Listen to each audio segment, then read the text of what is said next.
पैदा होकर के जो शिशु बोलता है मैं, वो होता है फर्जी। जीवन मुस्कुराता है बस उस पर, कह रहा है तू गलत बात बोल रहा है, बाकी सब ठीक है, कुछ भी बोल, लेकिन ये गलत बोल रहा है कि तू है। तू कैसे है? माँ बाप के शरीर की धूल से तेरा निर्माण हो गया है, इधर उधर की तू किताबें पढ़ रहा है, शिक्षा ले रहा है, उससे तेरा मन निर्मित हो गया है। तेरी अपनी क्या स्वतंत्र हस्ती है जो तू बोल रहा है मैं? तू मैं बोलना बंद कर। अब मैं बोलना बंद करना हमारे लिए संभव ही नहीं है। मैं बोलना बंद कर दें तो तत्क्षण मुक्ति हो जाए, तो फिर अच्छा ठीक है, मैं ही बोलना है तो मैं बोलने की पात्रता अर्जित करके दिखा। जा बाहर निकल, जिंदगी सार्थक कर। जो ये तूने अब शब्द जबान पर ला दिया है, इस शब्द के लायक बनकर दिखा। जितनी भी बात अध्यात्म में करी जाती है, उसका संबंध दो व्यक्तियों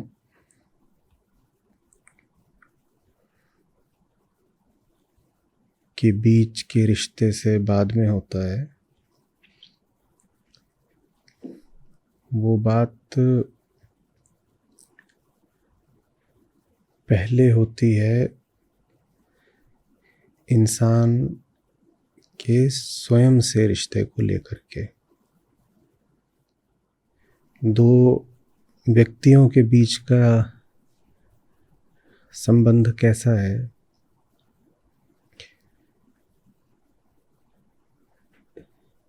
ये तो एक परिणाम होता है इस बात का कि उन व्यक्तियों का स्वयं से ही संबंध कैसा है।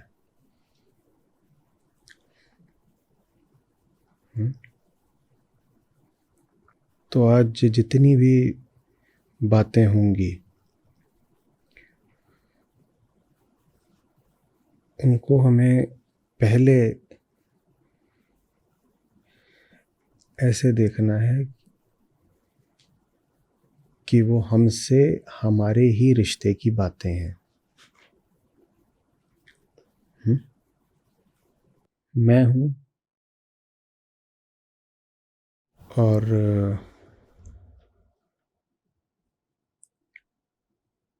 मेरी सच्चाई है। क्योंकि वो सच्चाई है,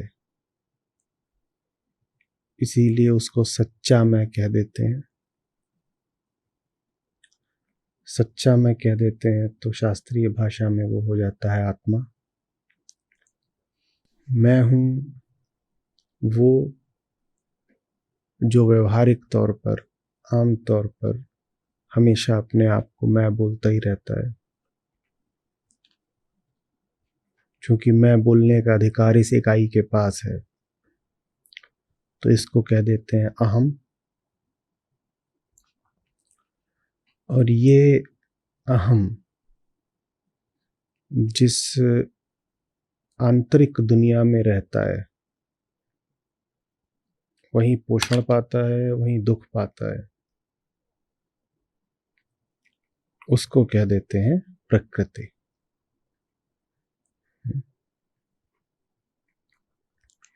तो इनको ही लेकर के चलेंगे और फिर इन्हीं के समकक्ष बाहरी दुनिया में इकाइयां खड़ी हो जाती हैं। ठीक। तो उदाहरण के लिए कहा सतगुरु, वो बात किसी व्यक्ति को लेकर भी कही जा सकती है। वो नाम किसी व्यक्ति को भी दिया जा सकता है, किसी व्यक्ति को भी दिया जा सकता है, पर प्राथमिक तौर पर वो बात आंतरिक है, अपने ही भीतर है वो। ठीक है। अब इतना समझने के बाद आते हैं एक बड़े महत्वपूर्ण मुद्दे पर। वो मुद्दा है पहचान का मुद्दा। पहचान। चाह मुद्दा नहीं होती। पहला, प्यासे को पानी न चाहिए हो ऐसा होगा नहीं। मन को शांति न चाहिए हो मुश्किल है। चाह होती है। दिक्कत ये होती है कि अहम अपनी चाह को ही अपनी पात्रता बना लेता है। वो अपनी चाह को ही आधार बनाकर स्वयं को उत्तीर्ण घोषित कर देता है और कह देता है कि मेरे पास चाह तो है ना, नियत है, इरादा है, तृप्ति चाहता हूं, शांति चाहता हूं, तो फिर मैं ठीक ही हूं। दिक्कत क्या हो गई? अहम वो जो भ्रम में रहता है, अहम वो जो कई प्रकार के झूठों का एक संयुक्त निर्माण है। और झूठ सच के संपर्क में जब आता है तो टूटता है। इसलिए अहम अपने बचे रहने के लिए अपने ही मुताबिक अपने इर्द गिर्द एक घोंसला तैयार करता है। उस घोंसले को अहम का संसार कहते हैं। वो उसने स्वयं तैयार करा है। अब झूठ जिस घोंसले में बचा रह जाएगा वो घोंसला भी कैसा होगा? झूठों से ही भरा हुआ घोंसला होगा। तो वैसा हमारा संसार होता है। अहम लेकिन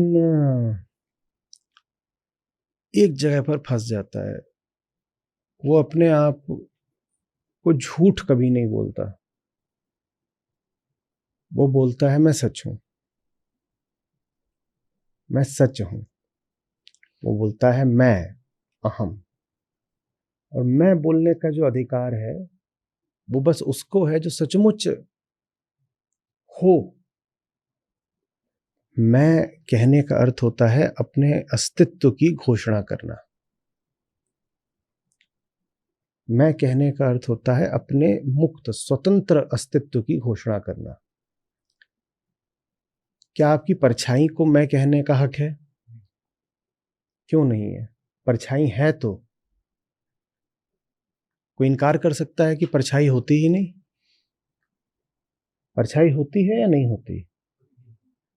तो परछाई को हम हक क्यों नहीं देते कि परछाई बोले मैं हूं?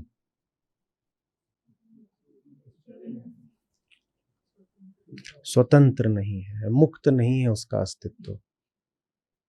तो मैं कहने का अधिकार सिर्फ होने भर से नहीं मिल जाता।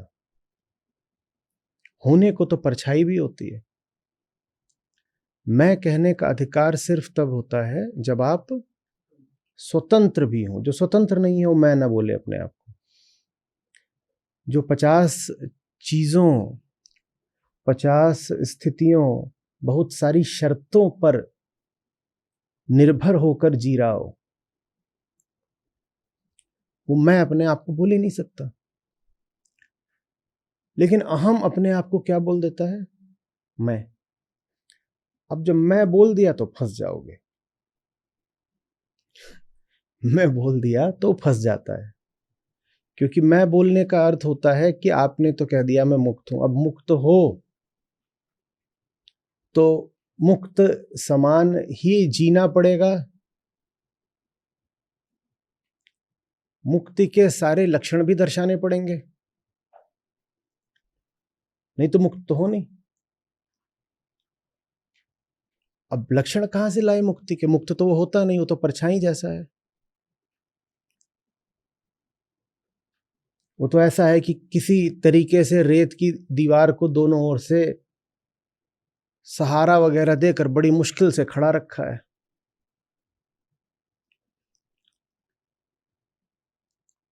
कई तरीके के सहारे लगे हैं, तब जाकर के वो बस प्रतीत हो रही है जैसे खड़ी हुई है।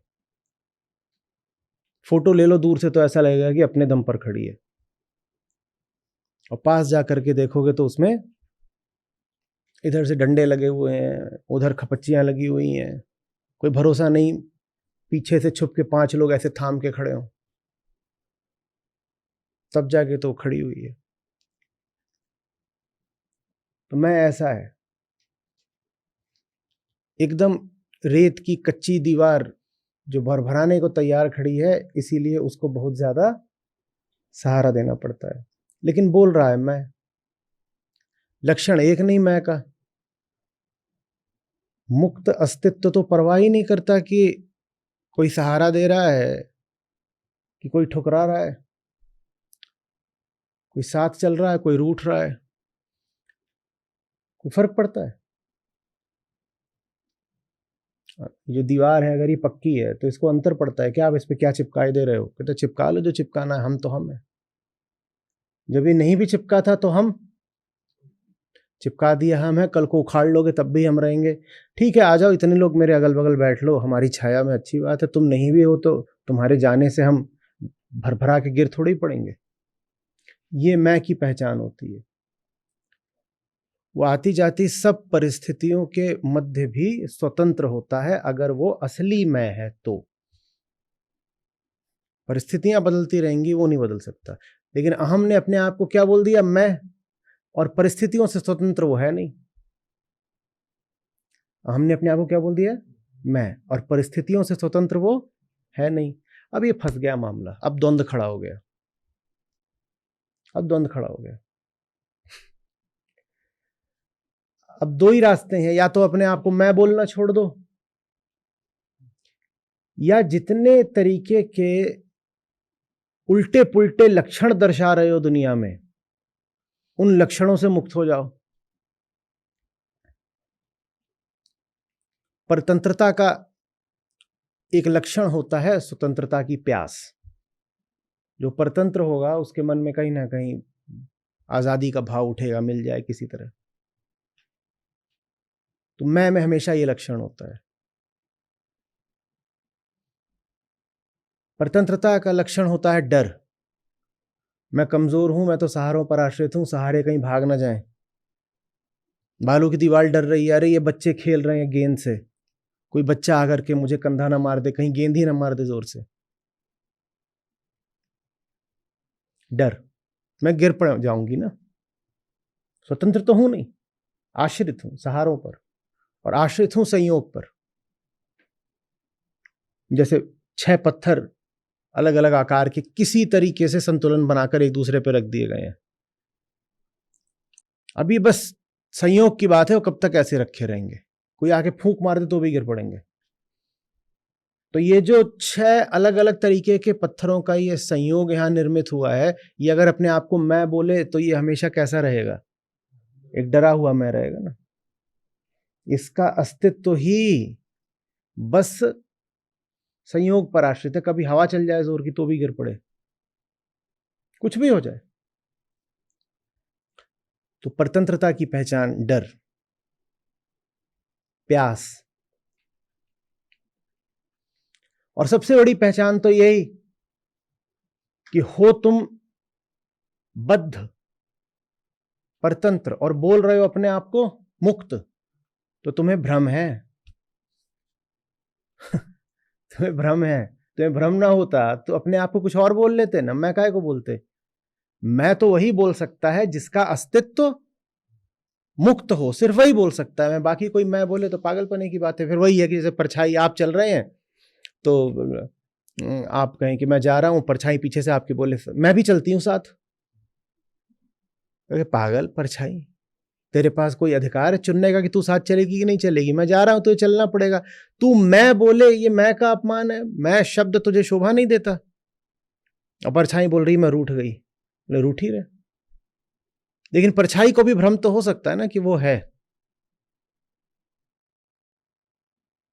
परछाई कभी ये भी कह सकती है जाओ मैं अलग जा रही हूं, तुम अपना रास्ता देखो, हम अपना रास्ता देखते हैं। बोलती रहे, तेरे पास ये अधिकार ही नहीं है कि तू मुझसे अलग होकर जी सकती है, तू तो बंधी हुई है मेरी टांगों से, अलग तू जा नहीं सकती। तो मैं वही बोल सकता है जो असंग हो, जिसके आसपास का साथ का सहारे का सब छिन जाए तो भी वो बना रह जाए, सिर्फ वही कह सकता है कि मैं हूं, मैं हूं। दूसरे अपने आप को कुछ और बोल सकते हैं। दूसरे अपने आप को बोल सकते हैं कि मैं उत्पाद हूं, सह उत्पाद हूं, प्रक्रिया हूं, परिणाम हूं, कुछ भी और बोले, लेकिन अपने आप को स्वतंत्र मैं नहीं बोल सकते। पर मैं तो बोल देता है। अब मैं बोल दिया है और लक्षण एक नहीं मैं का, तो बड़ी हैरानी रहती है, क्या करें क्या करें क्या करें। तो सीधा तरीका तो होता जो ईमानदारी का, कि अपने आप को मैं बोलना साहब बंद ही कर दो। क्या बोल दो अपने आप को कि ऐसे यूं जड़ पदार्थ हूं,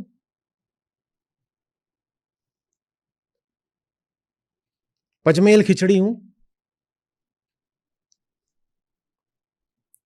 दो तरह का चावल और तीन तरह की दाल मिला दी गई है, उससे क्या तैयार हो गई है, खिचड़ी तैयार हो गई। उसमें मसाले वगैरह भी ऊपर से कुछ डाल दिए हैं, वो हूं मैं।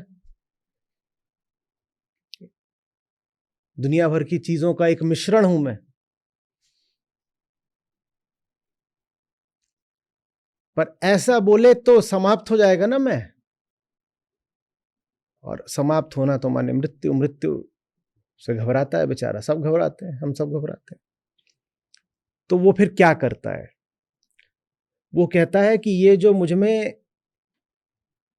मैं के अनिवार्य गुणों की, लक्षणों की कमी है, मैं इसको पूरा करूंगा। वो कहता है हूं तो नहीं, पर अपने आप को बोल दिया है हूं। तो अब होने के साथ जितनी चीजें चलती हैं मैं इनको हासिल करके दिखाऊंगा, मैं उन्हें हासिल करके दिखाऊंगा।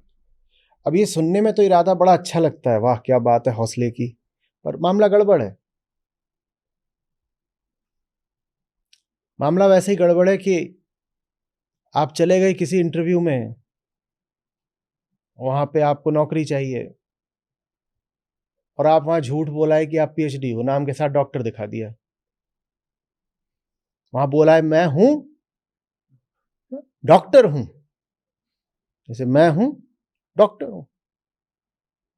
तो बोले अच्छा अगर डॉक्टर हो तो डॉक्टर होने के साथ जो ज्ञान होता है वो भी होगा, जैसे मैं होने के साथ शर्त चलती है ना कि मुक्त होगे, निर्भय होगे, वैसे पीएचडी हो तो उसके साथ भी कुछ शर्तें चलती हैं कि ये ज्ञान होगा, ये बात होगी। तो उन्होंने पकड़ लिया, बोले तुम्हें ज्ञान तो है नहीं, ये तुम्हारा। बोले नहीं, मैं ये नहीं मानूंगा कि मैं फर्जी पीएचडी हूं। एक काम करो, आप लोग थोड़ा बैठो, मैं असली पीएचडी होकर आता हूं। मैं ये नहीं कर सकता कि अपने नाम से डीआर हटा दूं, वो नहीं कर पाऊंगा। अब लगा दिया है तो लगा दिया है, वो डीआर हटा दिया तो मेरी मौत जैसी हो जाएगी। तो मैं जा रहा हूं और जितना पीएचडी का ज्ञान होता है वो लेकर आ रहा हूं। मामला मुश्किल पड़ेगा ना, असंभव नहीं है पर मुश्किल है। मनुष्य को जीवन इसी मुश्किल काम को करने के लिए मिला है। अब पैदा तो हो गए और बोल रहे हो मैं, अब जब मैं बोल ही रहे हो तो मैं होकर दिखाओ। यही है मानव जीवन का उद्देश्य। पैदा होकर के जो शिशु बोलता है मैं, वो होता है फर्जी। जीवन मुस्कुराता है बस उस पर, कह रहा है तू गलत बात बोल रहा है, बाकी सब ठीक है कुछ भी बोल, लेकिन ये गलत बोल रहा है कि तू है। तू कैसे है? माँ बाप के शरीर की धूल से तेरा निर्माण हो गया है, इधर उधर की तू किताबें पढ़ रहा है, शिक्षा ले रहा है, उससे तेरा मन निर्मित हो गया है। तेरी अपनी क्या स्वतंत्र हस्ती है जो तू बोल रहा है मैं? तू मैं बोलना बंद कर। अब मैं बोलना बंद करना हमारे लिए संभव ही नहीं है। मैं बोलना बंद कर दे तो तत्क्षण मुक्ति हो जाए, तो फिर अच्छा ठीक है, मैं ही बोलना है तो मैं बोलने की पात्रता अर्जित करके दिखा। जा बाहर निकल, जिंदगी सार्थक कर। जो ये तूने अब शब्द जबान पर ला दिया है, इस शब्द के लायक बनकर दिखा। अब इसके लायक बन, मैं बोल पाने के लायक बनकर दिखा।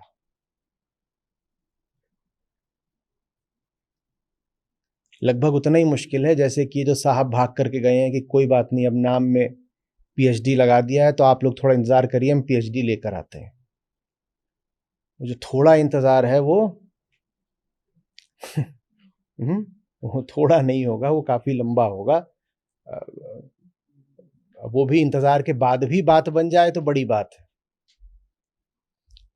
4 साल तक इनकी प्रतीक्षा की जाए कि जाओ अच्छा ले ही आओ पीएचडी, उसके बाद भी ये ले आए तो वो भी बड़ी बात है। ठीक है, हमें भी 4 ही दिन मिलते हैं, 4 ही दिन मिलते हैं।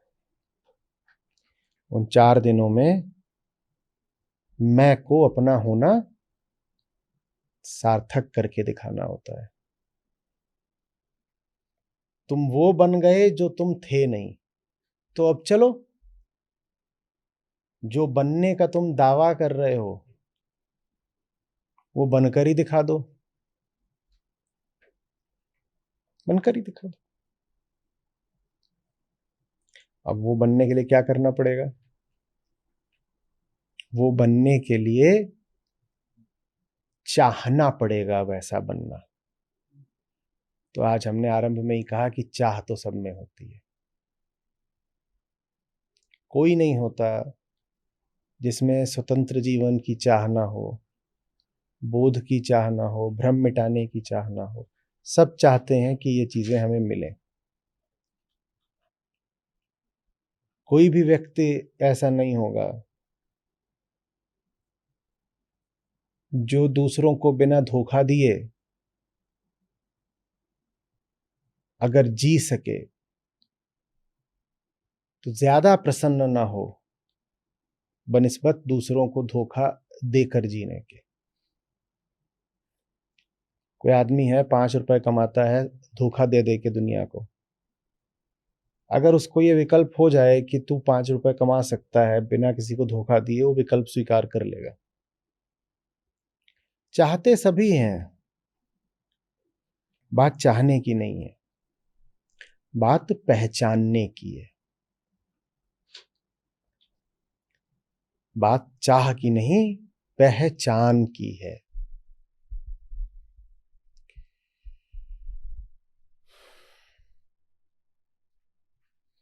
गए हैं ये साहब डॉक्टरेट अर्जित करने, चाह तो रहे ही हैं कि हो जाए डॉक्टरेट। बात चाह की नहीं, बात किसी और चीज की है। बात ज्ञान की है, उतना ज्ञान भी तो हो, पहचान माने ज्ञान। लेकिन अहंकार अपनी चाहत को ही पात्रता घोषित कर देना चाहता है।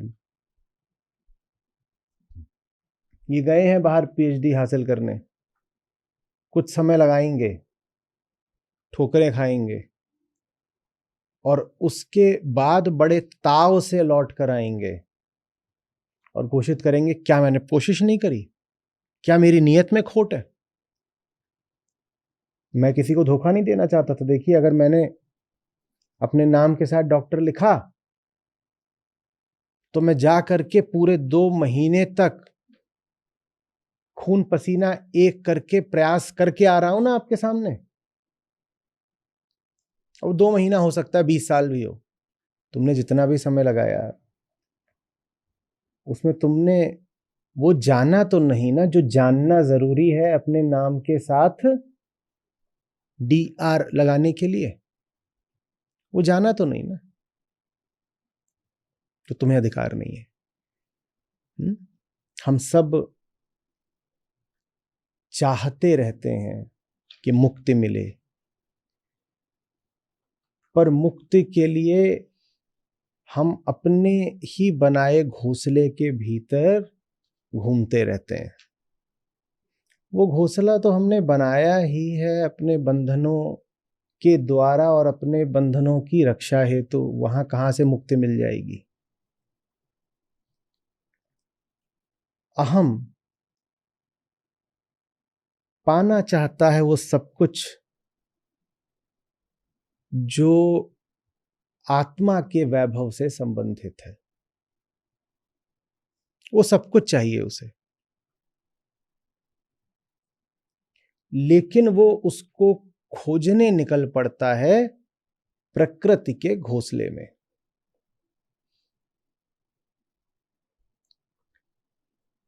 उसने अपना घोंसला बनाया, कह रहा है यहीं खोजूंगा, यहीं मिल जाएगा कहीं ना कहीं।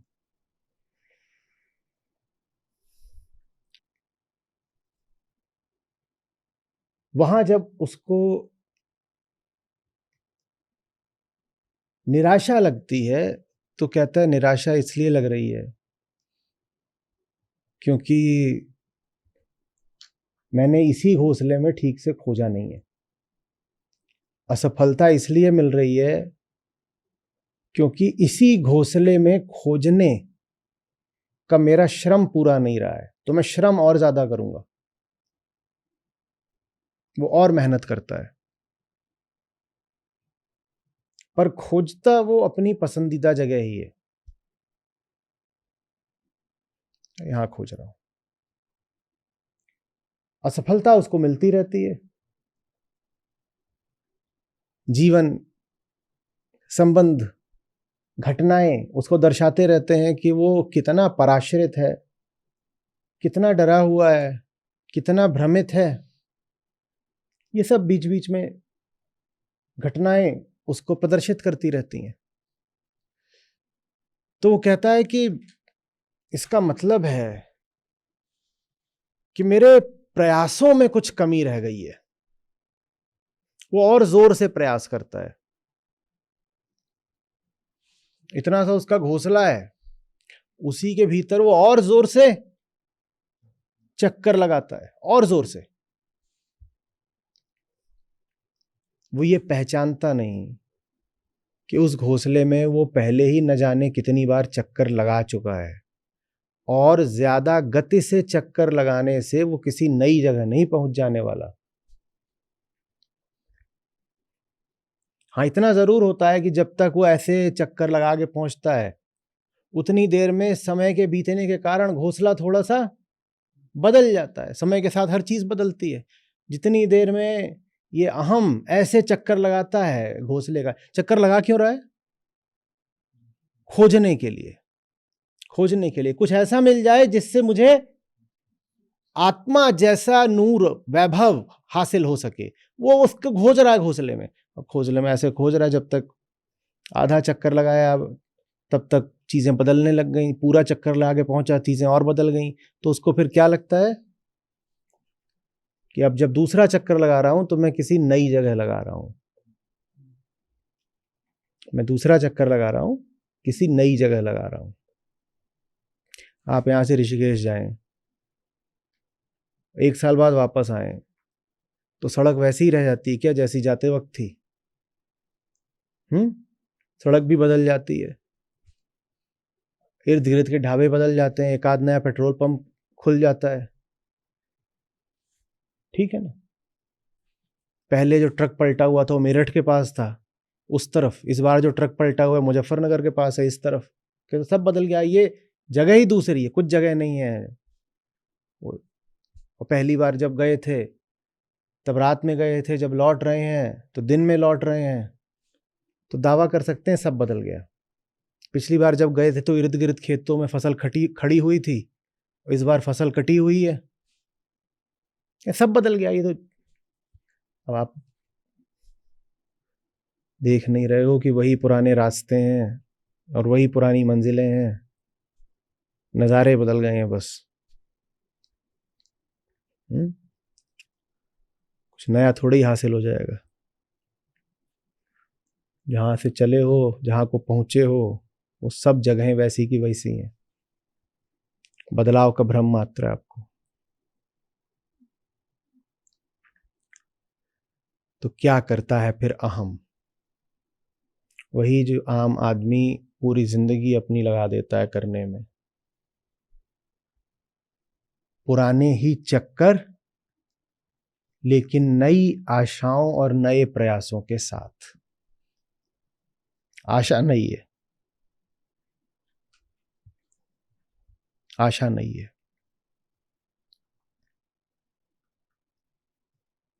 देखो बेटा, पहले 2 लेन था, 4 लेन हो गया है, जरूर किसी नई जगह पहुंचोगे। सड़क चौड़ी हो गई है ना, तो जरूर ये सड़क अब कहीं और को जा रही है। अरे चौड़ी हो गई तो क्या हो गया? नहीं, देखो पिछली बार तो साधारण सा ऐसे ही तो मारुति में बैठ के गए थे, इस बार मर्सिडीज में बैठ के जाओ, जरूर कहीं और पहुंचोगे। अरे गाड़ी बदल गई तो क्या हो गया? सड़क ज्यादा चौड़ी हो गई, गाड़ी ज्यादा लंबी हो गई, तो भी तुम पहुंचोगे तो पुरानी जगह पर ही, कुछ नया नहीं पाओगे। हाँ, तुम यात्रा जरूर कर रहे हो जीवन भर। आम आदमी प्यास में तड़प रहा है, तो हम ये अभियोग तो नहीं लगा सकते कि उसको चाह नहीं है। चाह तो है, पर तुम पहचान ही नहीं रहे हो कि वाहन वाहन एक ही बराबर है। चौड़ी भी हो गई सड़क तो ये पुरानी ही सड़क है, ये पहचान नहीं रहे हो। वो न पहचानने के कारण जहां जो है नहीं, हम उसकी आस बांध लेते हैं। शास्त्र में अविद्या की परिभाषा यही है। अविद्या है प्रकृति में आत्मा को खोजना। अविद्या है वहां वो खोजना जहां पाया जा ही नहीं सकता, और फिर भी अपने आप को किसी तरह से इस भ्रम में रख लेना कि और खोजूंगा तो मिल जाएगा।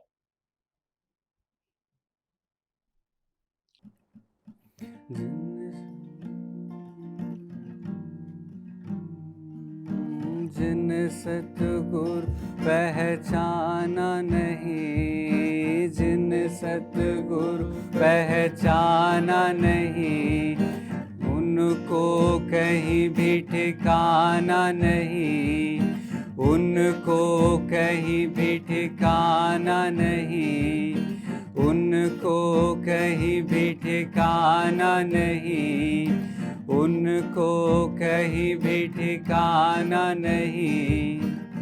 सो नर खर पशु सम जानो, सो नर खर पशु सम जानो, जेहि मन ज्ञान समाना नहीं, जेहि मन ज्ञान समाना नहीं। जिन सतगुरु पहचाना नहीं, जिन सतगुरु पहचाना नहीं, उनको कहीं भी ठिकाना नहीं, उनको कहीं भी ठिकाना नहीं, उनको कहीं भी ठिकाना नहीं। दिन भर में जो फिर घर आए, दिन भर में जो फिर घर आए, ताको कहत भुलाना नहीं, ताको कहत भुलाना नहीं। जिन सतगुरु पहचाना नहीं, जिन सतगुरु पहचाना नहीं, उनको कहीं भी ठिकाना नहीं, उनको कहीं भी ठिकाना नहीं। अपने भक्त को जो नहीं तारे, अपने भक्त को जो नहीं तारे, ऐसा वो साहिब दीवाना नहीं, ऐसा वो साहिब दीवाना नहीं।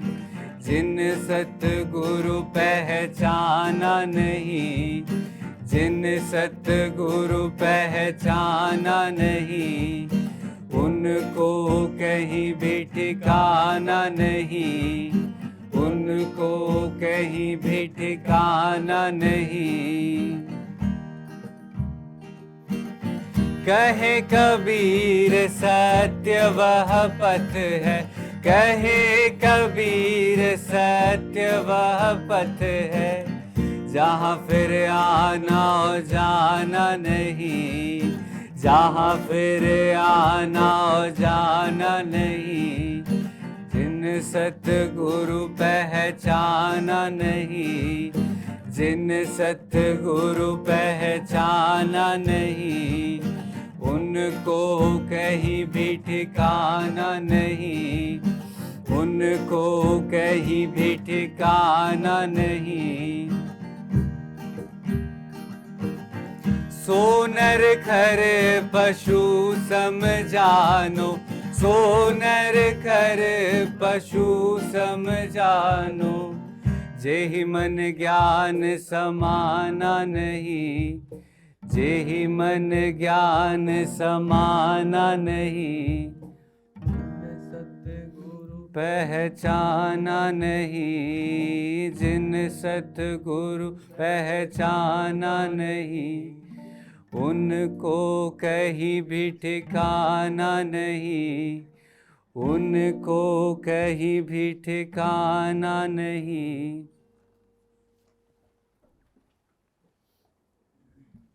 नमस्कार, मेरा नाम मानी है। मैं राजस्थान के जालोर से बिलोंग करती हूँ और अभी अजमेर में सब इंस्पेक्टर के तौर पे पोस्टेड हूँ। मैं आचार्य जी के साथ चारों सत्रों में जुड़ी हुई हूँ। यूट्यूब से सुनते हुए लगभग सवा साल हो गया और अगस्त 2023 से मैं गीता समागम से जुड़ी हुई हूँ। सोचने का दायरा बहुत अच्छा, बहुत विस्तृत हुआ है, जीवन में गहराई आई है, अपनी नजरिया बहुत अच्छा हुआ है। पहले जिस तरह से लोगों को, उनकी बातों को, चीज़ों को देखते थे, उसमें क्लैरिटी आई है और उसके पीछे का रीजन समझ आता है। आज सर बहुत शानदार रहा सत्र। मैं आना चाह रही थी पर मैं कोई ड्यूटी की वजह से सर आ नहीं पाए। आज आचार्य जी ने बताया कि अहम वृत्ति ही मूल माया है। अहम है वो हमारे शरीर की एक एक कोशिका में बैठा हुआ है। देह को जानना होता है। और आचार्य जी ने एक और बात बताई कि अपना ही नाड़ा पकड़ कर हम गंगा जी पार नहीं कर सकते, नदी पार नहीं कर सकते। वो बात बिल्कुल सटीक है। चाह गई चिंता मिटी मनवा बेपर, जिनको कुछ नहीं चाहिए वो शाहन के सारे साधु, वो शाहन